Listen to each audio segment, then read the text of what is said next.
capítulo 5.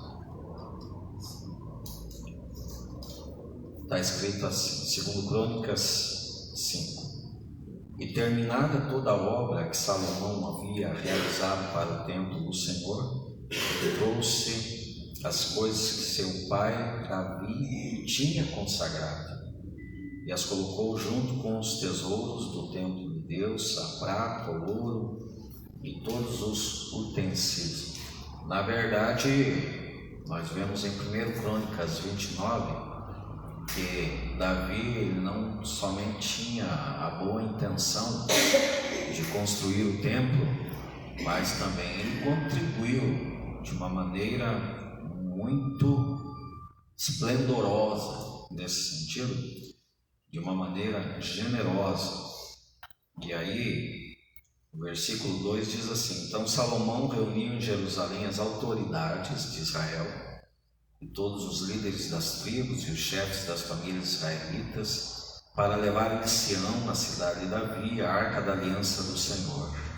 E todos os homens de Israel uniram-se ao rei por ocasião da festa no 7º mês. Quando todas as autoridades de Israel chegaram, os levitas pegaram a arca e a levaram com a tenda do encontro e com todos os seus utensílios sagrados.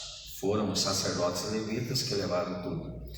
O rei Salomão e toda a comunidade de Israel que se havia reunido a ele diante da arca sacrificaram tantas ovelhas e bois que nem era possível contar.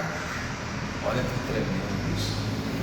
Tudo para Deus, de uma maneira maravilhosa.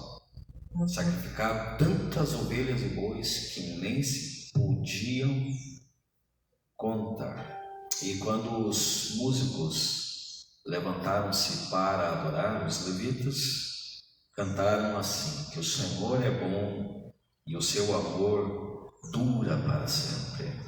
E Deus foi recebendo tudo aquilo, e no final do capítulo diz assim: então uma nuvem encheu o templo do Senhor, de forma que os sacerdotes não podiam desempenhar o seu serviço, pois a glória do Senhor encheu o templo de Deus. Ou seja, quando Deus é aclamado, quando Deus é adorado, quando Deus é reverenciado, quando se sacrifica em obediência a Deus, quando tudo se confere para a glória de Deus, obviamente que Deus vai se manifestar.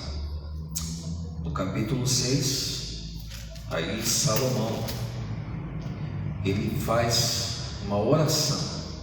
Depois de tudo isso, depois de abençoar toda a assembleia, Salomão, ele ora a Deus. Eu achei muito interessante aqui as menções de Salomão, mais uma vez em relação ao seu pai. Acompanhe comigo no versículo 4. Bendito seja o Senhor, Deus de Israel, que por suas mãos cumpriu o que prometeu com sua própria boca ao meu pai Davi. Deus, conforme está escrito lá em Números 23:19, não é um homem para que minta, e nem filho do homem para que se arrependa. Então, se Deus prometeu a Davi, obviamente que Deus iria cumprir. E Salomão está exatamente fazendo menção disso aqui. Bendito seja o Senhor, o Deus de Israel, que por suas mãos cumpriu o que prometeu com sua própria boca ao meu pai Davi, quando lhe disse: desde o dia em que tirei meu povo do Egito, não escolhi nenhuma cidade das tribos de Israel para nela construir um templo em honra ao meu nome, nem escolhi ninguém para ser o líder de Israel, meu povo, mas agora escolhi Jerusalém para o meu nome, ali estar, escolhi Davi para governar Israel, o meu povo. Acompanhe comigo no texto, no versículo 7. Meu pai Davi tinha no coração o propósito de construir um templo em honra ao nome do Senhor, o Deus de Israel. Mas o Senhor lhe disse: você fez bem em ter no coração o plano de construir um templo em honra ao meu nome. A motivação de Davi era boa, porém Deus não cumpriu isso em Davi. Deus falou a Davi o seguinte: no entanto, não será você que o construirá, mas o seu filho, que procederá de você. Ele construirá o templo em honra ao meu nome. Honra. Nós precisamos aprender com isso aqui, com esse termo, honra. Deus precisa ser honrado em todo tempo, em honra ao meu nome. Deus mesmo está fazendo menção disso. Por que Deus honrou, no caso, a motivação de Davi? Porque Davi estava querendo construir o templo em honra ao nome do Senhor. E Salomão cumpriu esse desígnio. Aí, no versículo 10, diz assim: e o Senhor cumpriu a sua promessa. Sou o sucessor de meu pai Davi, e agora ocupo o trono de Israel, como o Senhor tinha prometido, e construí o templo em honra ao nome do Senhor, o Deus de Israel. Coloquei nele a arca, na qual estão as tábuas da aliança do Senhor, aliança que ele fez com os israelitas. Depois disso, Salomão orou, e a oração dele subiu até o altar de Deus. E assim, gente, depois da dedicação do templo, Deus mais uma vez se manifestou a Salomão. A segunda vez que Deus se manifestou a Salomão. E Deus declarou assim: e se o meu povo, que se chama pelo meu nome, se humilhar, orar, buscar a minha face e se converter dos seus maus caminhos, então eu ouvirei dos céus, perdoarei os seus pecados e sararei a sua terra. Ou seja, Deus aqui, Ele está dando o quê? Depois de ter aceitado a dedicação do templo, tudo de maneira generosa, tudo organizado, tudo nos seus respectivos lugares, os levitas chamados, louvando da maneira correta, o templo feito conforme a vontade de Deus. Deus se manifestou, requerendo procedimentos dos homens. Mas antes disso, acompanhe comigo.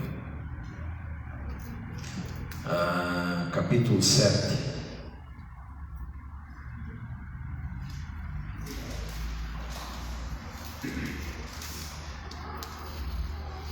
A partir do versículo 11, acompanhe comigo.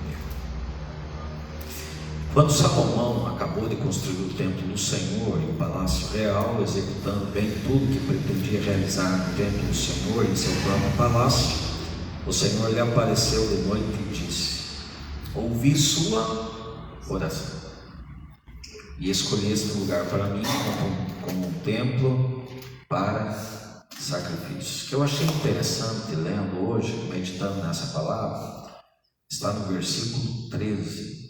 Diz assim: se eu fechar o céu para que não chova, ou mandar que os gafanhotos devorem o país, ou sobre o meu povo uma praga. Gente, nós vemos aqui manifestações permitidas por Deus. Isso é uma coisa assim muito tremenda e muito misteriosa, porque será que o Deus que nós servimos é um Deus maldoso? Não, jamais será. Deus é bom. O que os levitas cantaram? No mesmo capítulo 7,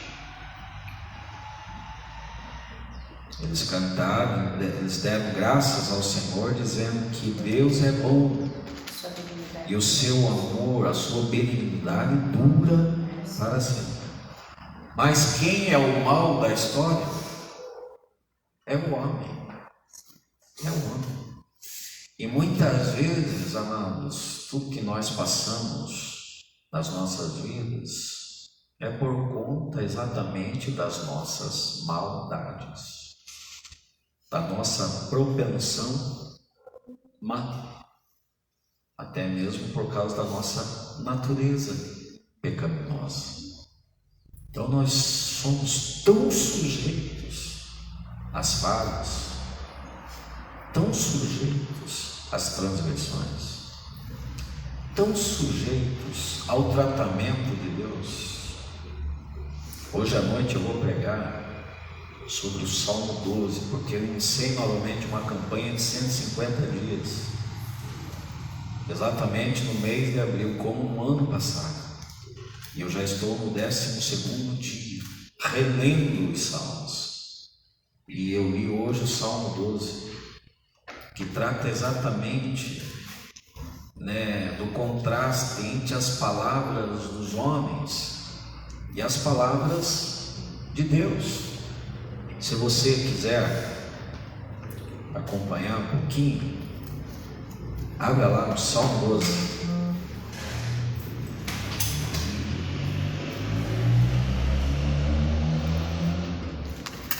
Salmo 12.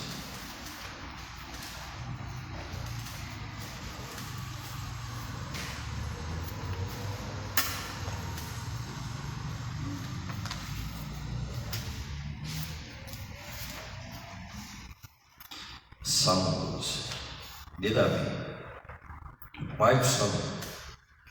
Ele diz assim, ele está pedindo socorro para Deus. Ele diz assim: salva-nos, Senhor, já não há quem seja fiel, já não se confia em ninguém entre os homens. Gente, que realidade triste isso aqui. Que tristeza ao mencionar algo como isso aqui, porque na verdade é uma grande realidade. É aquilo que eu penso, nós devemos confiar em todos, desconfiando. Porque, gente, muitas vezes nós podemos nos decepcionarmos com aqueles que nós mais contávamos. E isso é uma grande e triste realidade da vida. A própria Bíblia diz que os maiores inimigos do homem talvez sejam os da sua própria casa. Olha, eu meditando na vida de Moisés, gente, lá em Números 12, que trata dos 3 irmãos.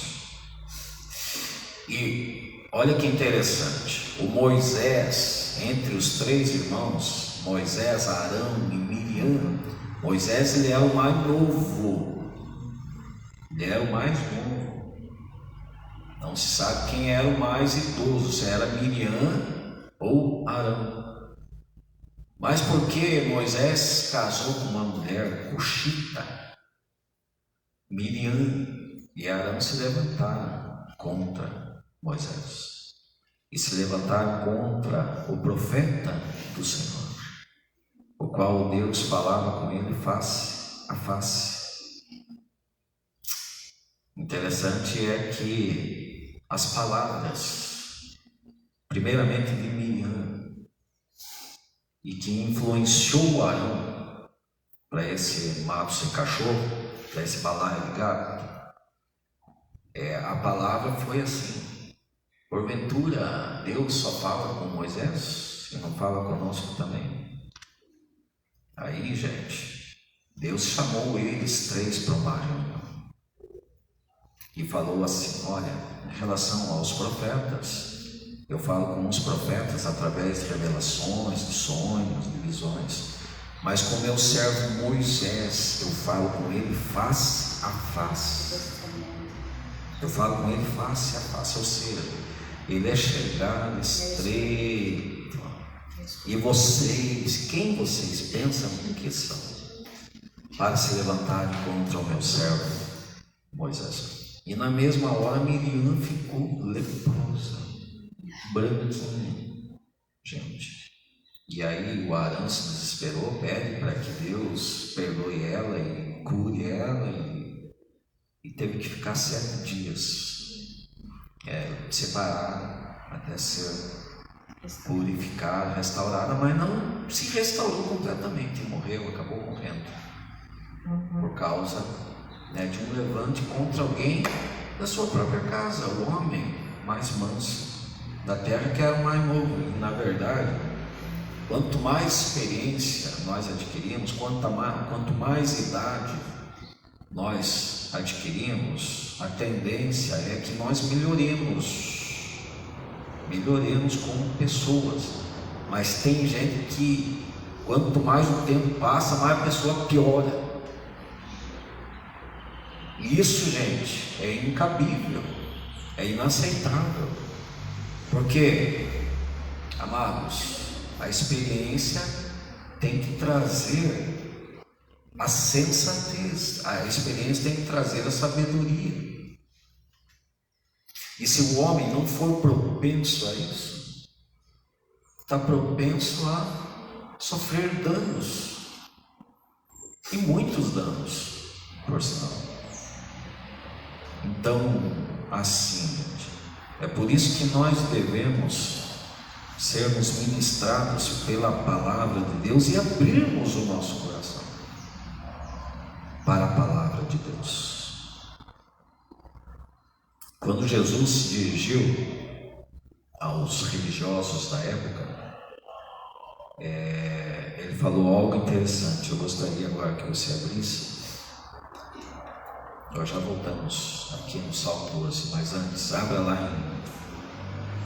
em João 8. Eu já volto aqui no Salmo 12. João 8.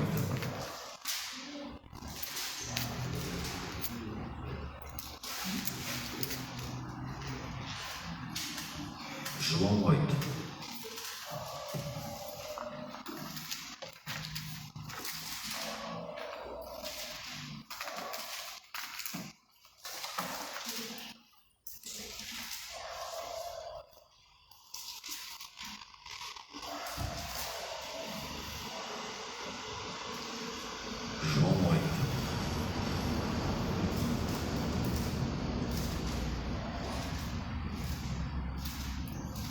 A partir do 31.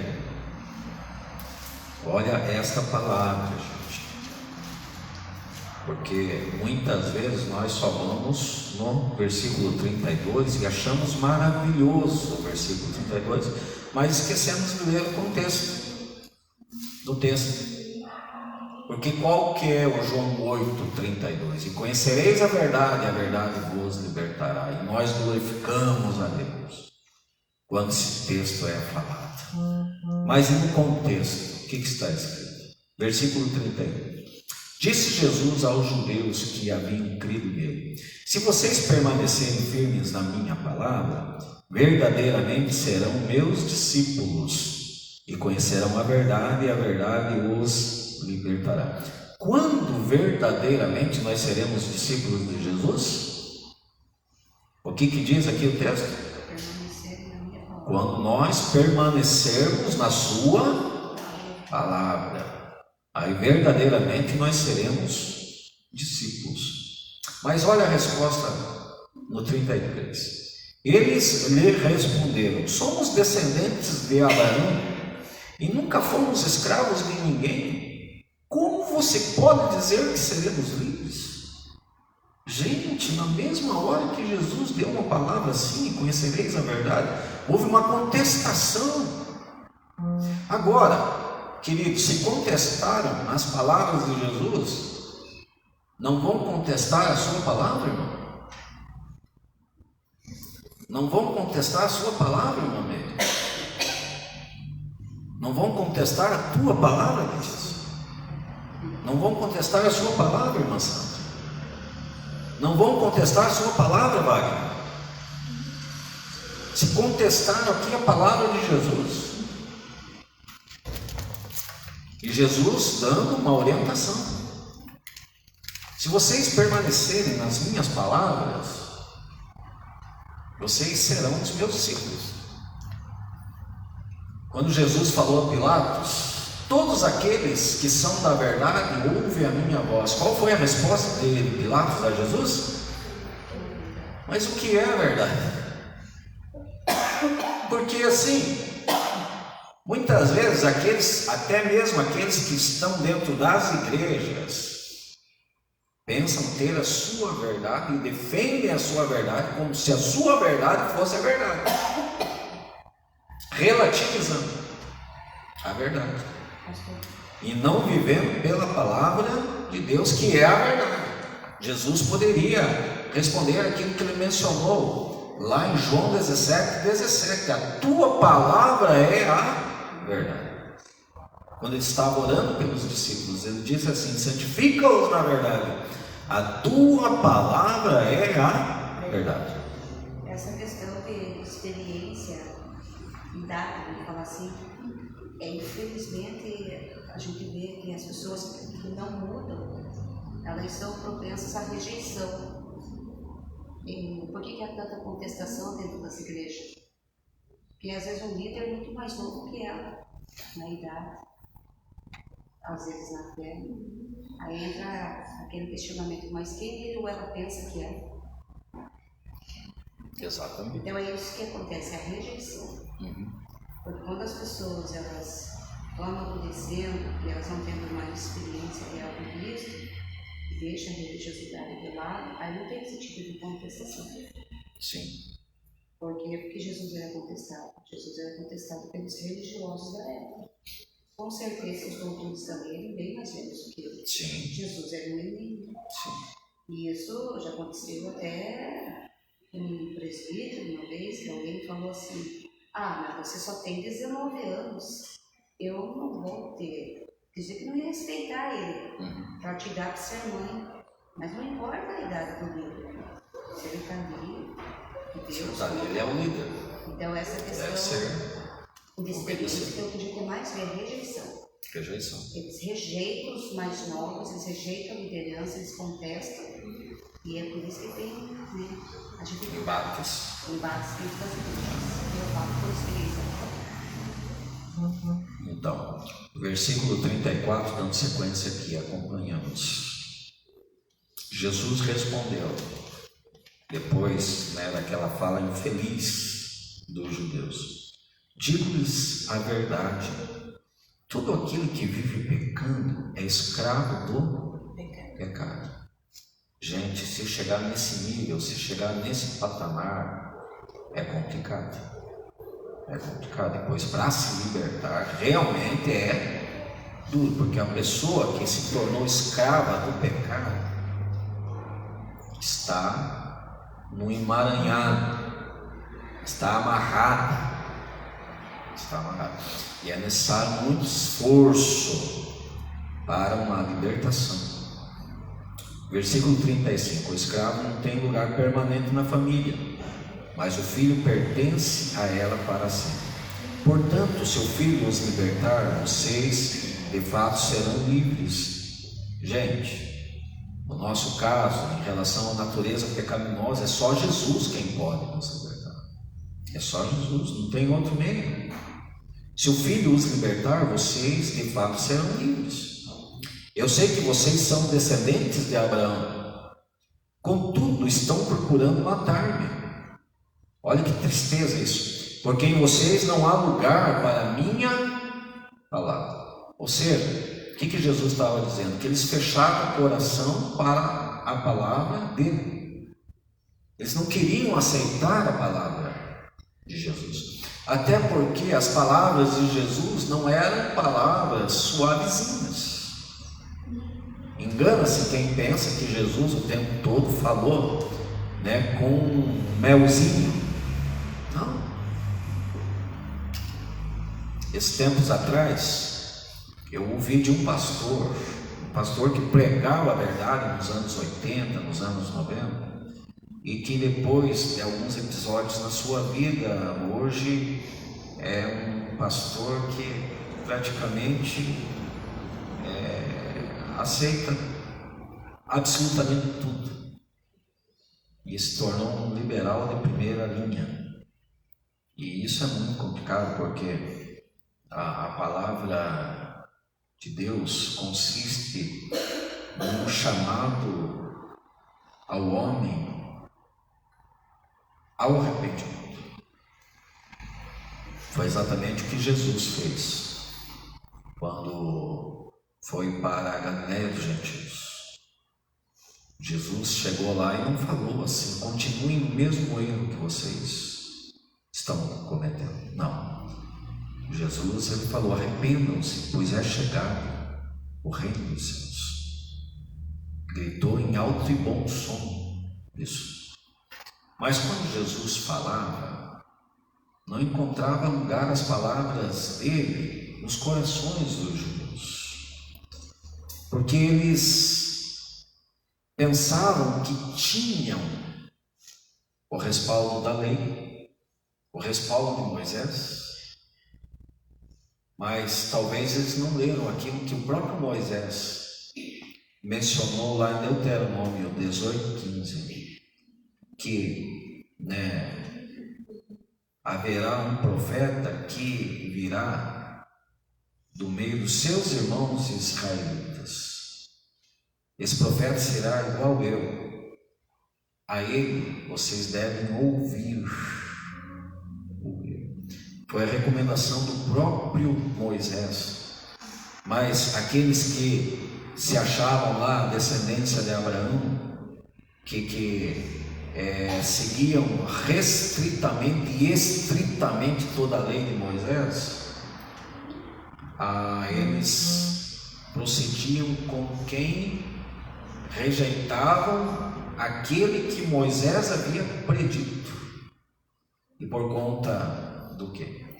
Por conta das suas próprias vaidades, da rejeição, como a Letícia disse, achavam que Jesus era mais um paroleiro manifestado ali no meio deles, um charlatão,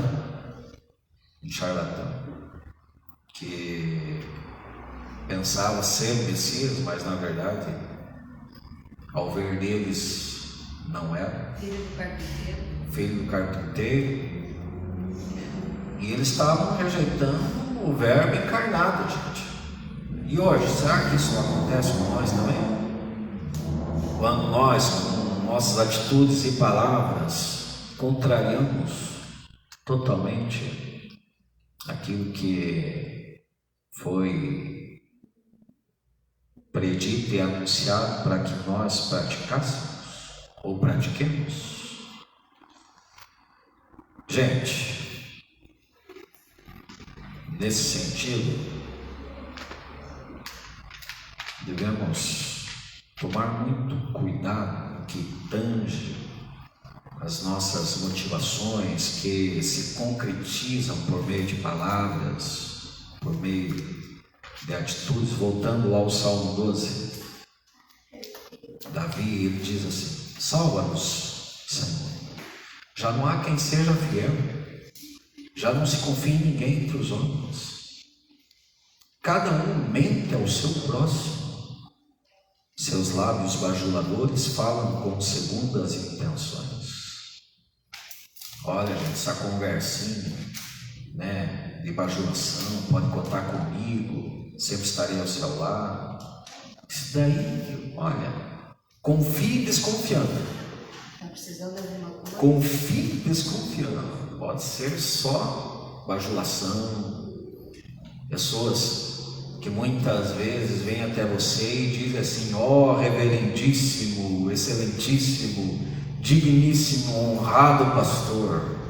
Largue mão disso. Largue mão. Pastor Silas Malafaia conta uma experiência,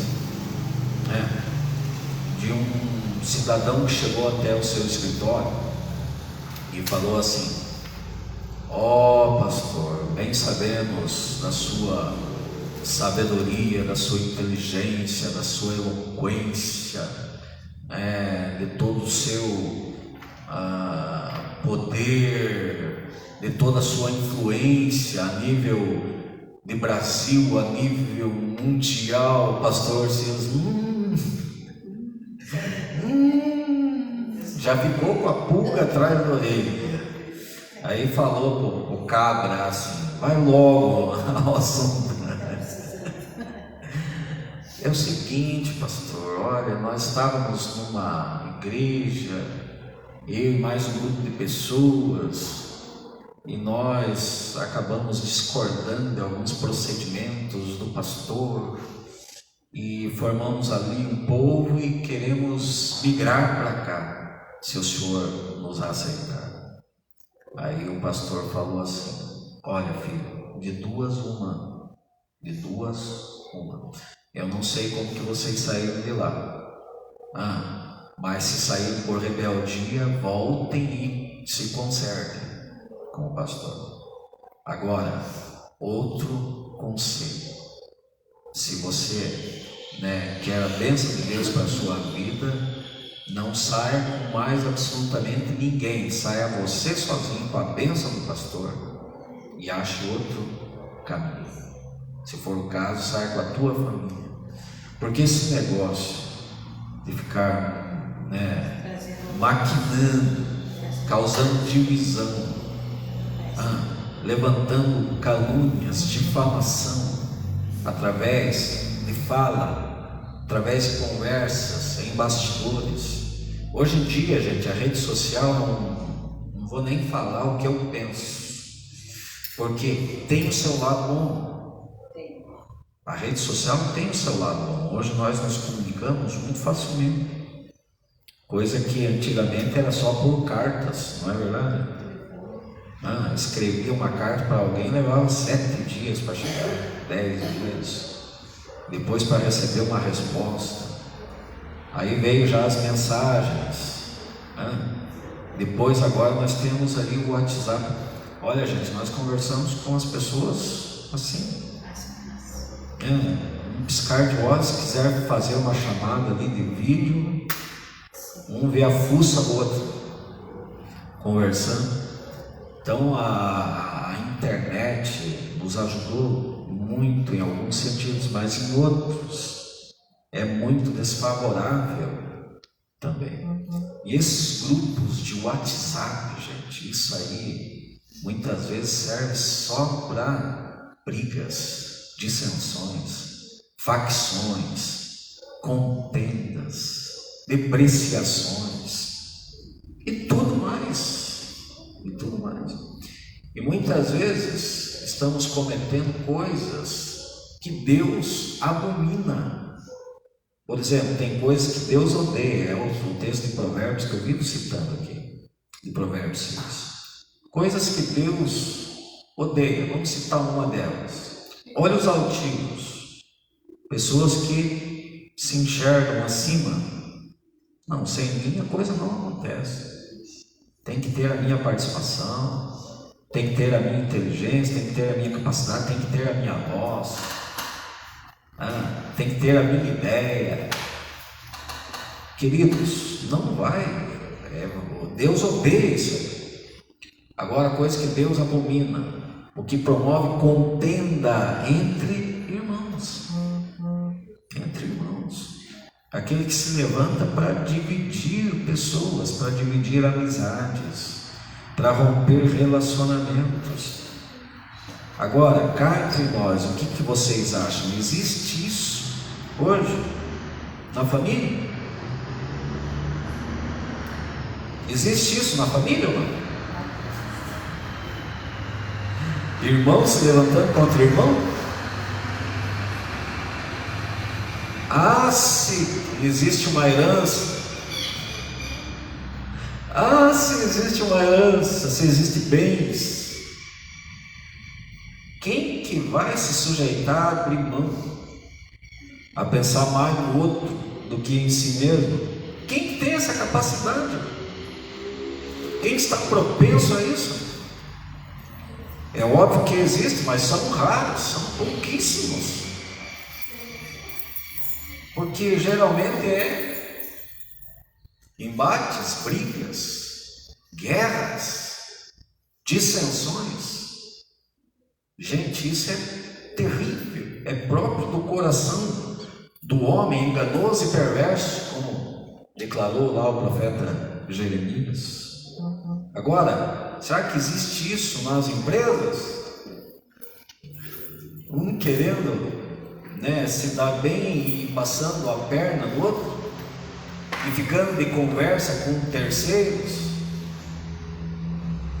para depreciar, para caluniar, para prejudicar. Agora, cá entre nós, existe isso na igreja? Na opinião de vocês? Existe ou não? É o pior porque as pessoas falam em nome de Deus, né?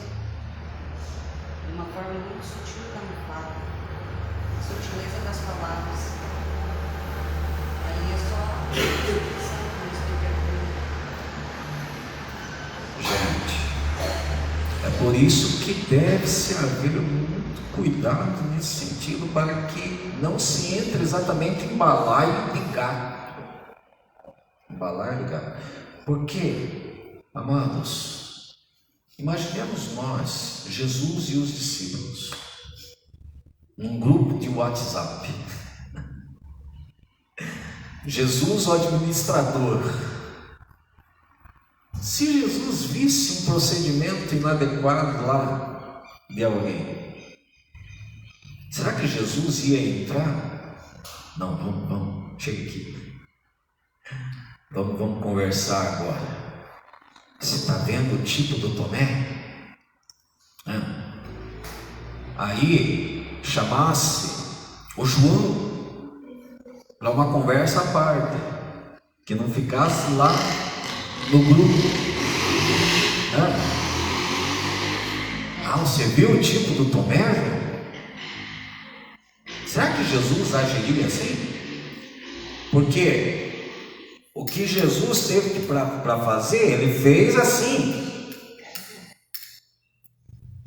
Vamos resolver o problema? Vamos aqui. Diante de todos. Pedro, eu te digo que ainda hoje, 3 vezes, Tomé, não seja incrédulo, mas seja crente. Felipe, quem vê a mim, vê o Pai. Judas, sou eu que vou lhe trair, Senhor? Tu o disseste. Jesus, que ele tinha para resolver era aqui, face a face, não era lá nos bastidores depreciando ou maquinando, seduzindo com voz mansa e suave, para que pudesse um se levantar contra o outro. Não tem isso, gente. Não tem isso. Só que infelizmente tem isso. E o Davi, ele coloca aqui no Salmo 12 exatamente isso. Cada um mente ao seu próximo, seus lábios bajuladores falam com segundas intenções. Agora, olha o que Davi menciona no versículo 3, verso 3: que o Senhor corte todos os lábios bajuladores e a língua arrogante dos que dizem: venceremos graças à nossa língua, somos donos dos nossos lábios. Quem é o Senhor sobre nós? Gente, eu vou falar um pouquinho disso hoje à noite, mas voltando lá para finalizar essa palavra, vamos lá em 2 Crônicas. Por causa do coração humano, muitas vezes Deus trata de maneira relevante, mas Deus, Ele quer abençoar, está desejoso de abençoar. Porém, Deus, Ele avisa do tratamento, Ele dá a direção, mas novamente Ele diz o seguinte: mas se vocês se afastarem de mim, abandonarem os decretos e os mandamentos que lhes dei, e prestarem culto a outros deuses e adorá-los, desarraigarei Israel da minha terra que lhes dei, lançarei para longe da minha presença esse templo que consagrei ao meu nome. Deus não se deixa escarnecer, de Deus não se zomba. Eu estou no versículo 20 de 2 Crônicas 7. Farei que ele se torne objeto de zombaria entre todos os povos, e todos os que passarem por esse templo agora imponente ficarão espantados e perguntarão: por que o Senhor fez uma coisa dessas a esta terra e a este templo? E a resposta será: porque abandonaram o Senhor, o Deus dos seus antepassados, que os tirou do Egito, e se apegaram a outros deuses, adorando-os e prestando-lhes culto. Por isso ele trouxe sobre eles toda esta desgraça. Gente, muitas vezes o tratamento de Deus é por conta das más atitudes humanas. Deus já tinha avisado, e isso de fato aconteceu, porque ao mesmo tempo que Deus estava honrando Salomão, estava honrando Davi, estava se manifestando de uma forma gloriosa, honrando Davi, honrando Salomão. Salomão estava no ápice, estava no auge aqui, ele tinha recebido uma palavra de Deus, porém com o tempo ele foi se desviando, ele foi exatamente fazendo o que Deus tinha alertado, anunciado para não se fazer: culto a outros deuses. E Salomão profanou, gente, apostatou, se dobrou a outros deuses, mal influenciado. É aquilo que eu vivo falando aqui também. Quem são as pessoas que estão nos influenciando?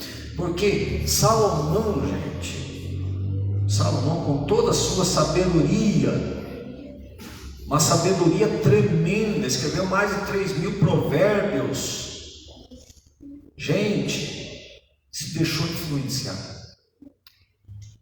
Agora, nós não estamos propensos a isso também? Quem são as pessoas que têm o poder de nos influenciar, de falar alguma coisa que verdadeiramente chame a nossa atenção a ponto de nós acatarmos? Claro que nem tudo aquilo é para o nosso bem. Por exemplo, lá no caso de Amnon e Tamar, os dois filhos de Davi, o Jonadab, sabendo que o Amnon estava desejando sua própria irmã, ao invés dele repreender o Amnon por conta dessa loucura, ele falou o seguinte: não, então se você está emagrecendo, você não está bem, você está querendo ficar com Tamar, faça o seguinte, se finja de doente. Se finja de doente, vai e pede a Davi que Tamar venha lhe dar comidinha na boca. Na verdade, o que ele estava dizendo é que a Tamar fosse a comida dele, né? Que ele pegasse e estuprasse a sua própria irmã. Gente, terrível, terrível. Um conselho do próprio Satanás. Satanás usando a boca do Jonadab. E na verdade o Amnon recebeu aquilo porque aquilo parecia bem aos seus ouvidos. Não, de fato, eu me finjo de doente, a Tamar entra, né, faz o alimento para mim, depois eu me aproveito da situação e vai dar tudo certo. E o que aconteceu, gente? Quem morreu na história? Foi o Jonadab que influenciou para o mal ou foi o Amnon? Quem que morreu? O Amnon. E olha toda a desgraça gerada dentro de uma família por conta de uma má influência. Gente, Deus tinha orientado Salomão aqui, ó. Eu estou agora, né, com os meus ouvidos atentos à oração que vai ser feita a este lugar. Ó, se eu enviar isso ou aquilo por conta daquilo que o povo já cometeu, se eu fechar o céu para que não chova, ou mandar que os gafanhotos devorem o país, ou sobre o meu povo enviar uma praga, Se o meu povo que se chama pelo meu nome se humilhar, orar, buscar a minha face e se converter dos seus maus caminhos, eu ouvirei dos céus, perdoarei os seus pecados e sararei a sua terra. Escolhi e consagrei este templo para que o meu nome esteja nele para sempre. Meus olhos e meu coração nele sempre estarão. Olha onde está o coração de Deus. Olha onde está o coração de Deus. Onde está o coração de Deus? Está quando Ele é verdadeiramente honrado e obedecido. Não reside fora disso. Não reside fora disso. E assim, gente, eu me lembrei neste caso aqui, porque, como eu disse, 4 passos para a vitória. 4 passos. O primeiro, humilhação, depois oração, depois busca, depois conversão. É um processo que todo ser humano deve entender e se submeter a isso. Porque humilhação diz respeito à humildade. E se nós, como servos de Deus, não se fizermos humildes como o próprio Senhor Jesus, Deus sempre estará resistindo. Sempre estará resistindo. Esses dias eu estava falando da minha dificuldade de orar. Na verdade, glória a Deus, porque eu sou sincero em admitir. E pior se eu tivesse essa dificuldade e não admitisse. Porque a partir do momento que eu admito algo, isso dá a sensação que eu estou disposto a corrigir isso. Porque o pior é quando uma pessoa sabe que está errada em algum ponto, mas não se dobra para mudança. Exatamente, não admite. E esse é o pior erro do homem, ao meu ver. A pessoa sabe que está falhando em alguma área, mas não admite, não cai em si, não se arrepende. Obviamente que em alguma área todos nós precisamos melhorarmos. Todos nós. Pense com você onde você precisa melhorar. No âmbito espiritual, vamos colocar aqui, já que nós estamos tratando dentro da igreja. Claro que nós precisamos melhorarmos muito em vários sentidos, em muitos lugares, em muitos ambientes. Eu preciso melhorar com a minha esposa, ela precisa melhorar comigo. Todos nós, eu preciso melhorar o meu tratamento com os irmãos. Preciso, e tudo requer esforço. Tudo requer esforço. Quando aquele filho pródigo, ele se deparou com a sua real situação, depois de ter negociado tudo que foi possível, ele caiu em si. Ele caiu em si e teve uma atitude. Eu acho que o que está faltando para muita gente hoje, para verdadeiramente ter uma mudança de vida, é ter posicionamento e atitude. Caírem-se. Oração. Eu preciso melhorar no sentido de oração. E eu penso que Deus estava me cobrando exatamente isso hoje, para que eu pudesse vir aqui e dar esta palavra. Porque 5h30 da manhã eu acordei e não dormi mais. Aí eu fiquei rolando de um lado para o outro, tentando dormir e descansar, porque os meus dias são muito corridos. Confesso a vocês que não ando dormindo bem ultimamente. Os meus dias têm sido muito corridos. Ando muito estressado, muito nervoso com algumas coisas, preocupado com a minha saúde. Mas não fui consultar ainda, nem fazer exames, porque o homem é duro de lida nesse sentido, né? A mulher, qualquer coisinha tá lá, médico. Sentiu uma dor na unha, correu para o médico.